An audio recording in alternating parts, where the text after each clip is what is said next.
La verdad es que es un placer estar aquí hoy, esta mañana, sobre todo para hablar de un tema quizás poco conocido dentro de la cooperación y en general dentro de ciencias políticas, relaciones internacionales, como es la inteligencia.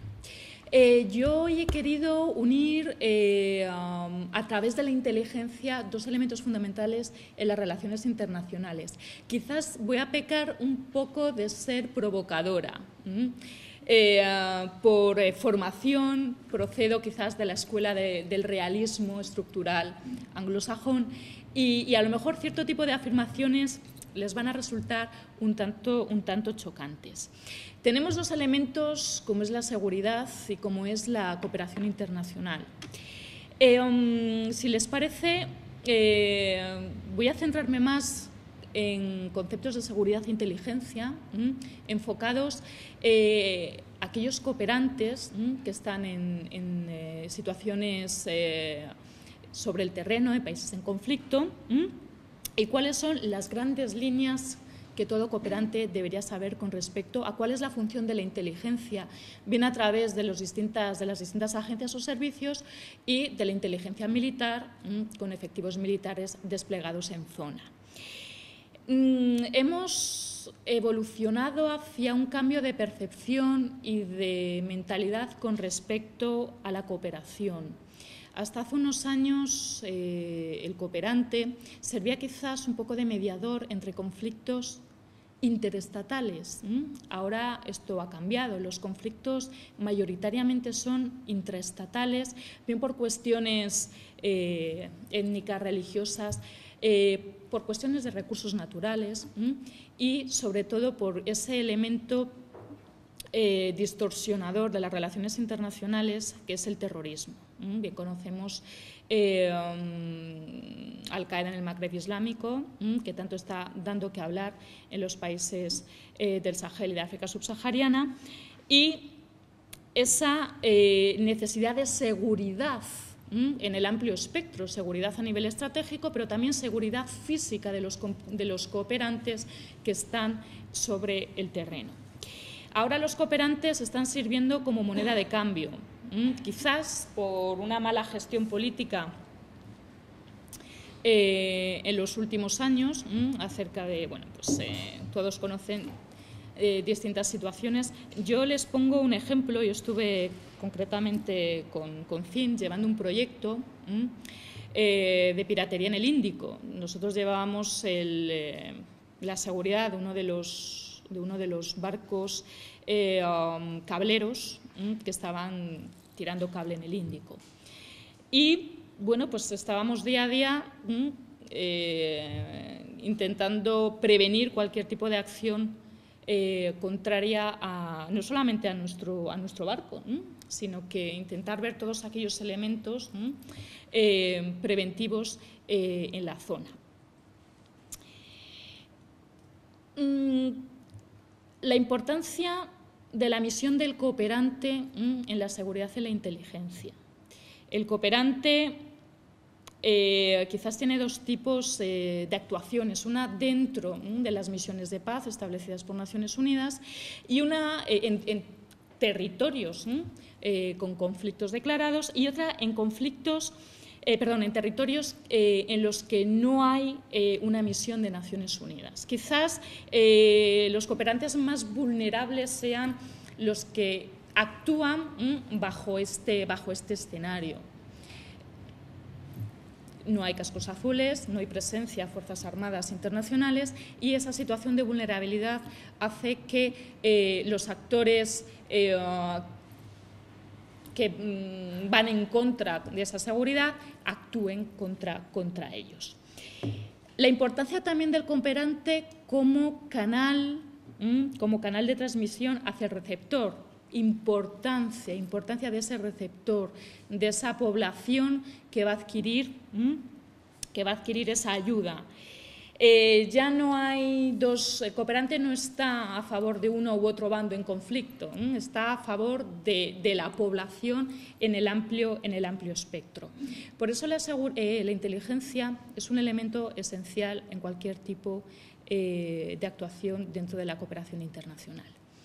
Inteligencia la cual voy a dar unas breves nociones conceptuales. Inteligencia es esa información analizada, esa información elaborada que sirve, tiene dos funciones, una como apoyo al proceso de toma de decisiones de ese representante o decisor político y, en segundo lugar, como prevención, como elemento preventivo ante cualquier tipo de intrusión a la seguridad, tanto a nivel nacional, en cuestiones de inteligencia estratégica, como bueno, pues en misiones internacionales con la inteligencia, los oficiales de inteligencia militar desplegados en zona de conflicto. Y estos dos tipos de inteligencia nos referimos en un territorio en el que están presentes los cooperantes y que en los que hay conflicto. Es decir, no solamente están aquellos efectivos militares destinados en inteligencia militar, tanto a nivel estratégico, táctico, operativo, sino que también están miembros de las distintas agencias. Yo me gustaría destacar una de las cuestiones que en los últimos años bueno, estamos intentando consolidar. Es esa cooperación, pero una cooperación en el amplio espectro. Yo lo llamo ese modelo social de cooperación. No solamente tiene que estar entre los Estados, sino entre los individuos que lo conforman. Y ese modelo social de cooperación tiene su máximo exponente en lo que llamamos la reserva de inteligencia. Una reserva de inteligencia que somos todos, académicos, periodistas, empresarios, cooperantes, miembros de organizaciones no gubernamentales, etc. Ellos tienen una labor fundamental en esa obtención de información para posteriormente elaborar inteligencia. ¿Por qué? Porque ellos conocen el terreno, ellos conocen perfectamente la población, conocen con quién hay que hablar, etc. Entonces, es una relación bidireccional entre ese oficial de inteligencia y ese cooperante. Una relación bidireccional que en países como España ya ni siquiera es que esté consolidada, es que muchas veces nos olvidamos de ello. Yo llevo unos cuantos años impartiendo un máster de inteligencia en Colombia, en Bogotá, en la Escuela de Inteligencia y Contrainteligencia del Ejército Colombiano. Y en uno de los viajes por Colombia, en zona sensible, bueno, pues nos encontramos con un grupo de cooperantes, no eran españoles, pero que estaban en una zona complicada, con un alto riesgo de secuestro, un alto riesgo de ataque por parte de las FARC. La sensación que nos dio a los que estábamos allí es que desconocían, tenían un alto desconocimiento de cuál era la situación en la zona. Lo primero que tiene que hacer un cooperante cuando va a un lugar sensible, a un territorio sensible, es conocer. Si nosotros damos charlas permanentemente a expatriados que van a efectuar su trabajo a países o en conflicto, o que, bueno, pues, que tienen peculiaridades, que tienen vulnerabilidades, ¿cómo no a los cooperantes? Los cooperantes tienen que conocer perfectamente cuáles son las situaciones de riesgo y amenaza en la zona donde van a estar desplegados. Tienen que tener unas medidas de autoprotección y seguridad previa, no solamente cuando están en zona. Y yo siempre digo que esto es una cuestión de lógica y de sentido común, que últimamente es el menos común de los sentidos, efectivamente. Con lo cual, hace muchos años hubo un curso sobre medicina humanitaria en el que, bueno, pues un especialista en la materia, además está publicado, establecía una serie de requisitos imprescindibles para los cooperantes cuando estuvieran en países complicados. Y cuestiones tan sencillas como no marcar maletas. Si se marcan las maletas porque va un grupo, hacerlo de tal forma que no sea evidente, que sea un código interno entre esos miembros del grupo y que no ponga en alerta a los malos, ¿no? A los malos que puedan atentar contra la seguridad. llevar unas mínimas medidas de autoprotección. El ser humano, por naturaleza, somos individuos previsibles. Hay que romper con esa previsibilidad. Ojo con las zonas, ojo con las rutas de un punto a otro. Hay que cambiarlas, hay que modificarlas. Cuidado con el establecimiento de contactos con ciertas personas, con ciertos individuos. Ahí es a lo que me refería yo con la bidireccionalidad entre los oficiales de inteligencia en zona y los cooperantes. Es una cooperación mutua y que tiene que ser una cooperación fluida. Los oficiales de inteligencia les darán información sobre determinados riesgos y amenazas y ustedes también. Ustedes también. Para ellos es fundamental la información que ustedes saben y para ustedes es fundamental también la información que ellos les puedan proporcionar. Con lo cual, yo sé que muchas veces depende sobre todo de la psicología de las personas, de los individuos, es complicado establecer un cierto contacto y una fluidez de comunicación entre distintas agencias de inteligencia en zona, pero deben considerarlo como algo normal, como algo habitual. Les decía que en España estamos a años luz con respecto a otros países, sobre todo dentro de la órbita anglosajona, para Estados Unidos, para el Reino Unido, para Australia. Es algo normal, es algo habitual. Y no por ello ustedes están perteneciendo a un servicio o están perteneciendo a una agencia, no, es una relación que incluso los propios académicos mantenemos. Yo estoy en una cátedra de inteligencia que nace por convenio Centro Nacional de Inteligencia con la Universidad Rey Juan Carlos. Dentro de esa política de inteligencia, dentro de esa comunidad de inteligencia. Es algo normal, no por ello yo pertenezco al servicio, ni muchísimo menos. Yo soy una académica que me ha dado por estudiar estos temas y que, bueno, pues en cierta forma contribuimos a que la sociedad conozca cuál es la labor de esos servicios de inteligencia que sí que es verdad que en España tienen una trayectoria oscurantista, una trayectoria opaca. Bueno, pues es necesario cambiar un poco el chip con respecto a ello.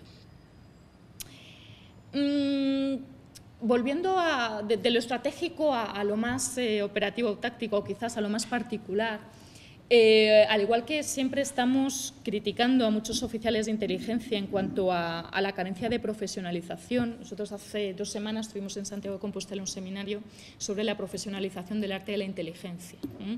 Algo quizás perdido. Ahora muchas veces nos movemos por la inercia y ciertos trabajos, los cuales son por vocación, muchos olvidan que no es un empleo. Tiene que ser una profesión. Hay una gran diferencia entre concepto empleo y profesión. Y en inteligencia, al igual que en cooperación internacional, todos aquellos que están trabajando en esos 2 ámbitos tienen que ser por vocación y tienen que estar formados. La profesionalización y la formación tienen que ser 2 conceptos intrínsecamente unidos. En cuanto a formación, no solamente en cuestiones generales de cooperación, sino también en estos aspectos hay numerosos cursos sobre misiones de paz, etcétera, etcétera. Háganlo. Les animo a que hagan algún curso y sobre todo que se especialicen. Antes la compañera Concha de la universidad hablaba de bueno, pues un poco esa especialización del periodista, ¿no? En medios de comunicación también ocurre lo mismo. Yo creo que hay un déficit de especialización, sobre todo en cuestiones de seguridad y defensa. Y eso probablemente la culpa la tengamos nosotros en cuanto a nuestro sistema educativo. En cuanto a nuestro sistema educativo. Entonces, es algo que deberíamos fomentar entre todos. Yo creo que lo voy a dejar aquí. Espero preguntas y cualquier sugerencia también. Estoy abierta a ello. Muchísimas gracias. Muchísimas gracias a ti. Por eso mi insistencia en la formación, ¿vale? Vamos a ver, un oficial de inteligencia, hablo de oficial de inteligencia en el amplio espectro, ¿vale? Luego tienes otro tipo de categorías, agente, colaborador, etcétera, etcétera. Y por eso he dicho que hay dos tipos de organismos en un país, por ejemplo, en conflicto, con alguna catástrofe, etcétera, etcétera. Uno, inteligencia militar, ¿vale?, que es el ejército, y otro, oficiales de inteligencia del servicio correspondiente. En el caso de España, el Servicio de Inteligencia Estratégica Política es el Centro Nacional de Inteligencia, ¿vale? Luego, en el aspecto militar, dentro de inteligencia militar, tendrás a gente que sea del CIFAS, del Centro de Inteligencia de las Fuerzas Armadas a nivel estratégico. Tendrás inteligencia operativa y táctica, dependiendo de los batallones, las divisiones, etcétera, etcétera, etcétera, ¿vale? ¿Qué es lo que ocurre? Que muchas veces hay duplicidades. Hay duplicidades, ese es el problema. Entonces, ¿qué es lo que ocurre? Que sí que es verdad que en cuanto a la profesionalización sí que se desea que por lo menos personas que vayan a un determinado país tengan un conocimiento de ese país. Por ejemplo, empresas. Las empresas estamos fomentando que empiece a desarrollarse una cultura de creación de departamentos de inteligencia competitiva, no business intelligence, que eso es lo que es dentro de la empresa, ¿no? Pero inteligencia competitiva. Por ejemplo, Repsol en Libia, ¿no? Si hubiera tenido desplegados buenos analistas, tenía analistas, pero buenos analistas en inteligencia riesgo país en Libia, hubieran procedido a... SACIR los tenía mejor. Efectivamente, SACIR los tenía mejor. La metodología de inteligencia es exactamente igual. De hecho, la aplicamos todos, que es el ciclo de inteligencia. Directrices, obtención, análisis, evaluación y difusión. Es lo que hace un investigador o un académico. La única diferencia que hay con un servicio de inteligencia es que el servicio maneja información secreta, confidencial, bajo unas leyes de confidencialidad y unos criterios.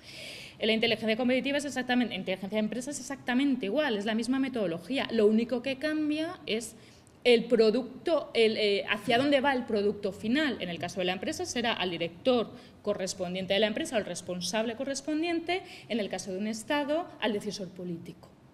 Pero es exactamente la misma metodología. Muy breve, en el tema de Libia. ¿Cómo nos enteramos? Nosotros, una empresa dedicada a inteligencia, una empresa que estaba ocurriendo lo de Libia. Tenemos ahí una loca, una loca que le encanta todo el tema de escuchar torres de control de aeropuertos. Y consiguió conectarse con la torre de control de Malta. Y fue cuando iniciaron las operaciones de evacuación los británicos. ¿Cómo detectamos que ya ciertos países estaban alertados, estaban iniciando esas operaciones de evacuación? Pues por cierto tipo de lenguaje entre la torre de control de Malta, que era el aeropuerto más cercano desde donde partían aviones Hércules, etcétera, etcétera, y el tiempo, es decir, el aterrizaje en una zona desértica y el tiempo no superior a hora y media. Con esos parámetros y haciendo inteligencia sacabas que ya los británicos habían comenzado con su operación de evacuación. Si eso, pero además fue de casualidad, no es que estuviéramos... pues ciertos analistas de empresas multinacionales lo hubieran sabido, pues hubieran sacado a su gente muchísimo antes de lo que lo hicieron.